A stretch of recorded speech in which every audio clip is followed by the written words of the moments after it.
Seigneur Jésus disait à ses disciples, « Voici les miracles qui accompagneront ceux qui auront cru en mon nom. Ils chasseront les démons. » Donc le nom de Jésus-Christ est une puissance, est une force, une autorité qui est respectée, qui est honorée de la part des démons. Elle est crainte parce qu'ils savent que s'ils ne respectent pas le nom de Jésus-Christ, ils auront affaire à Dieu lui-même. Donc il y a une certaine autorité dans le nom de Jésus, comme lorsque un policier vient nous voir en habit.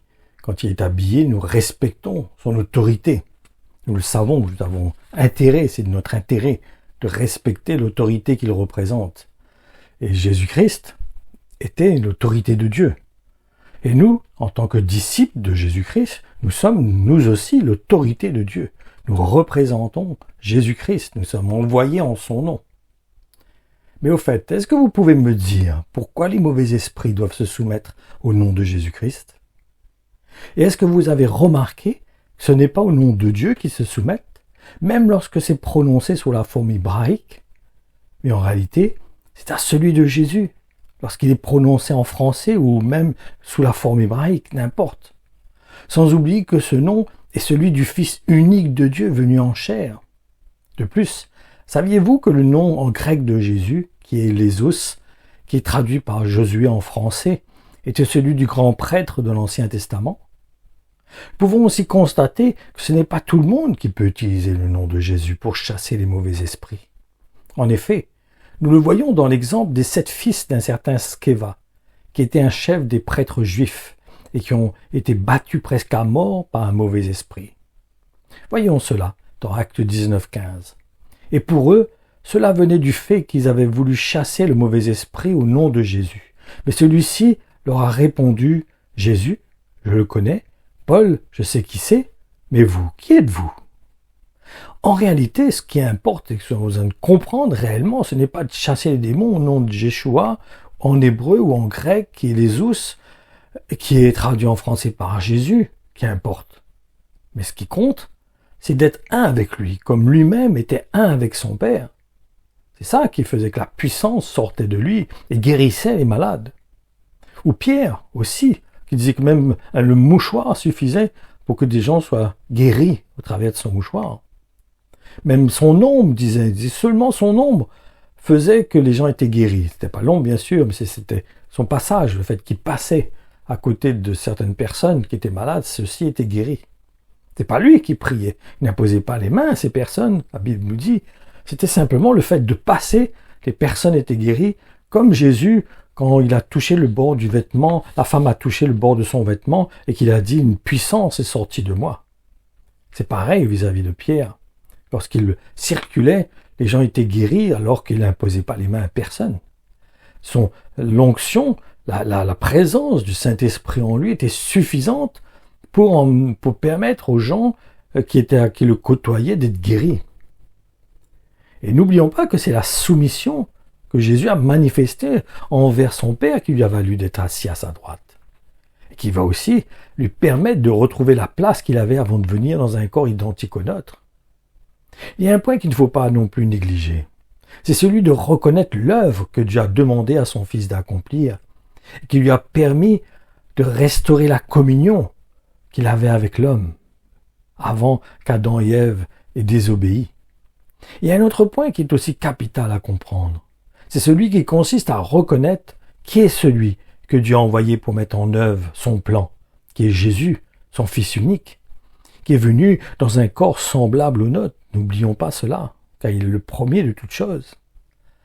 Et cela est vital, et je dirais même crucial de comprendre cela, car c'est Dieu lui-même qui l'a voulu ainsi, et qui l'a établi comme étant la seule personne qui a reçu le pouvoir sur la mort et sur la vie. Je répète, mais c'est salutaire.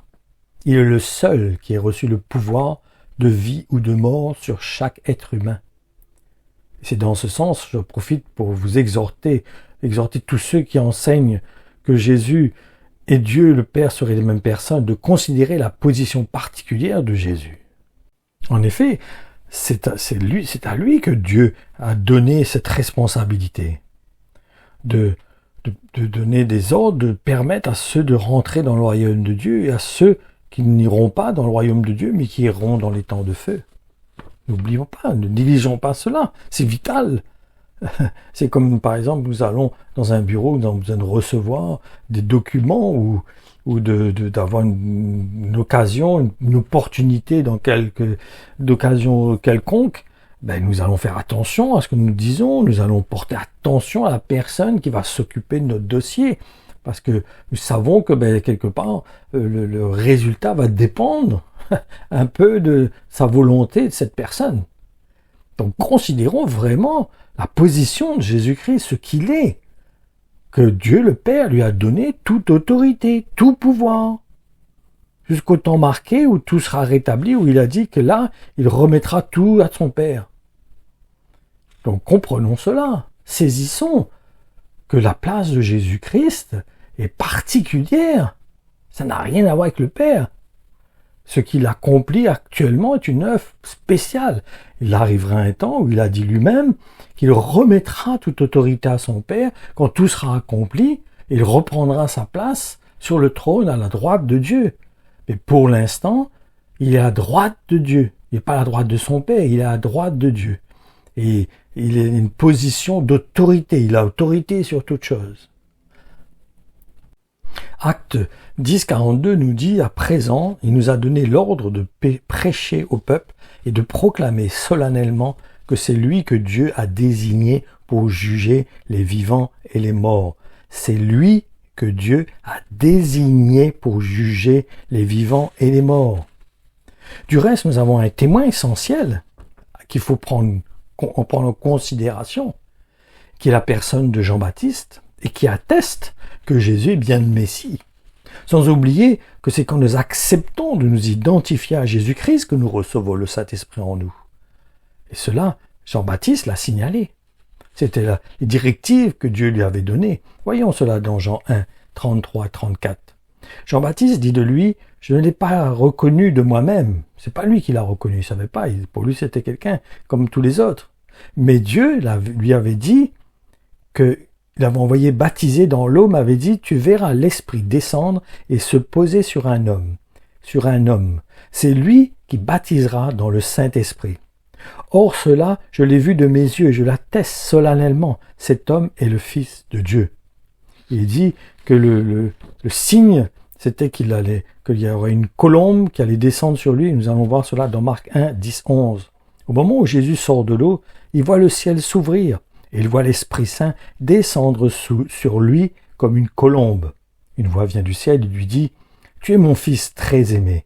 C'est toi que j'ai choisi avec joie. » Écoutez bien ce que... On va répéter parce que je crois qu'il y a des gens, je sais pas, mais on dirait qu'ils ont du mal à lire.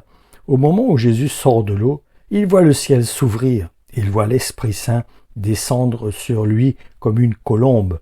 Une voix vient du ciel et lui dit, « Tu es mon fils très aimé.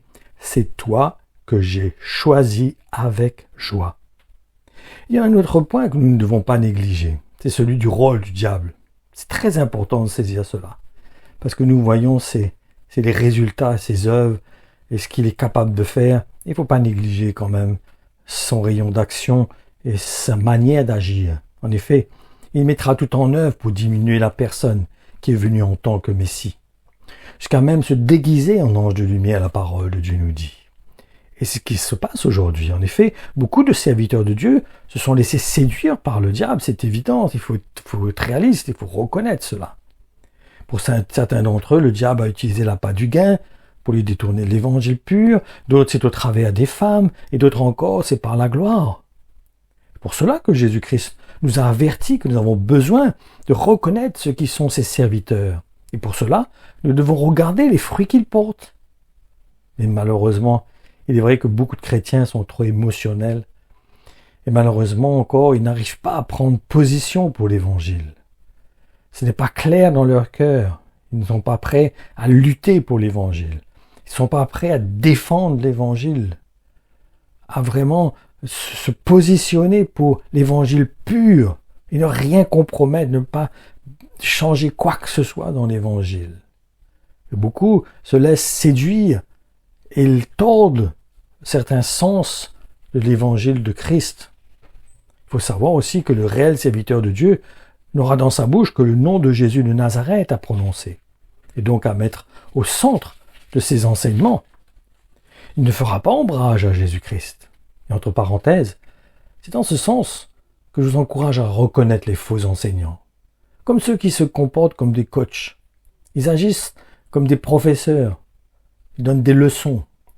Et je vous répète une seconde fois, ne négligez pas le fait que le diable se déguise en ange de lumière. C'est flagrant. Moi, je vois ça tous les jours. Et vous avez besoin, chacun de nous avons besoin de reconnaître cela. Quand quelqu'un est animé par le diable, dans ses sentiments, dans ses émotions, quand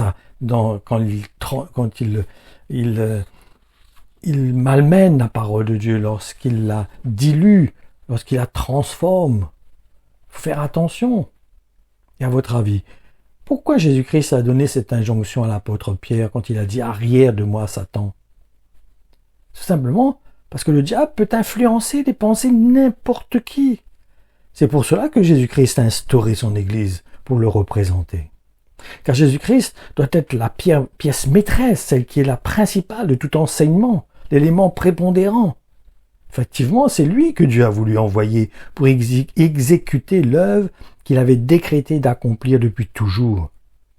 Actes 4, 11 et 12 nous dit « Dans l'Écriture, il est question d'une pierre mise au rebut par les constructeurs, les Juifs n'en ont pas voulu, et qui est devenue la pierre la plus importante, celle qui tient tout l'édifice. La pierre, c'est Jésus, et les constructeurs, c'est chacun d'entre nous. En lui seul et en aucun autre se trouve le salut.